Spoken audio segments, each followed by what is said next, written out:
The void serpents were the galaxy's ultimate nightmare. For millennia, every spacefaring civilization knew the rule: avoid the Serpent Nebula at all costs. The creatures that lived there were apex predators of space itself, 30 meters of scaled death that could survive in hard vacuum, breathe plasma, and tear through starship hulls like paper. They hunted in packs, were viciously intelligent, and had wiped out entire colonies. The Galactic Council had designated them as Extinction-Level Threat Category 9. No species had ever survived a void serpent encounter at close range. Then humans showed up. Dr. Sarah Mitchell stood before the council, presenting her proposal with the kind of enthusiasm usually reserved for birthday parties.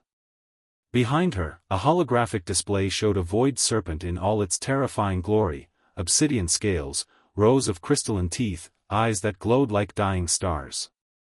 "We'd like permission to enter the Serpent Nebula," she announced cheerfully.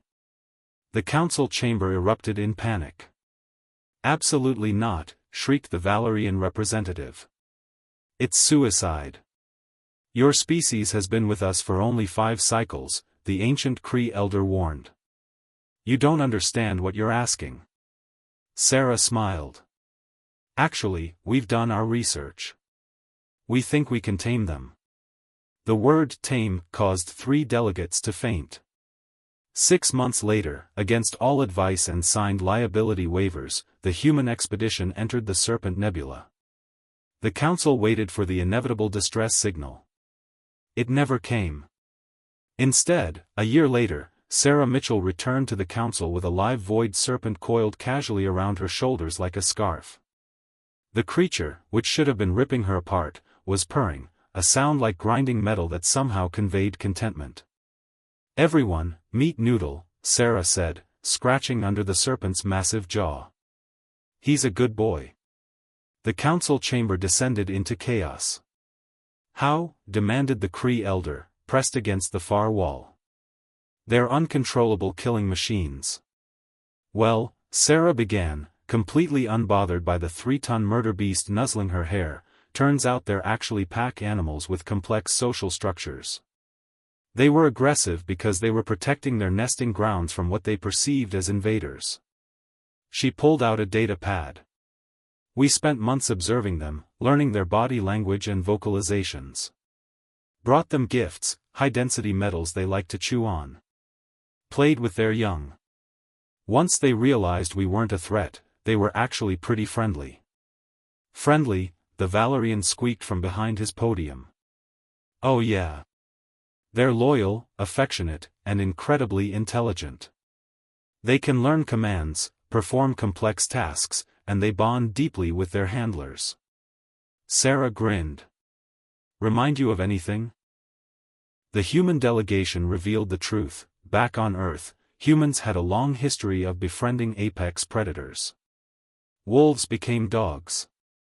Wild cats became mousers and companions. Bears, horses, elephants, even birds of prey, if it could kill a human, humans had probably tried to pet it first. "It's in our nature," explained Commander Jackson, Sarah's security chief, while casually feeding Noodle a chunk of refined titanium. "We see a dangerous animal and think, but what if it liked me?" Within 2 years, humans had established the first void serpent sanctuary. They trained them for rescue operations, deep space exploration, and even as companions. The serpents thrived under human care, and a symbiotic relationship formed. The galaxy watched in disbelief as human children rode void serpents through space like cosmic ponies. As rescue teams deployed them to save stranded ships. As the most feared predators in known space became pets. The Council updated their files on humanity with a new designation: species classification, insane but effective. Note: if humans offer to introduce you to their friends, politely decline and maintain safe distance. They have no concept of too dangerous to befriend. Noodle, the first tamed void serpent, became a galactic celebrity. He had his own social media accounts, appeared at diplomatic functions, and once saved a Valerian cruise ship from pirates.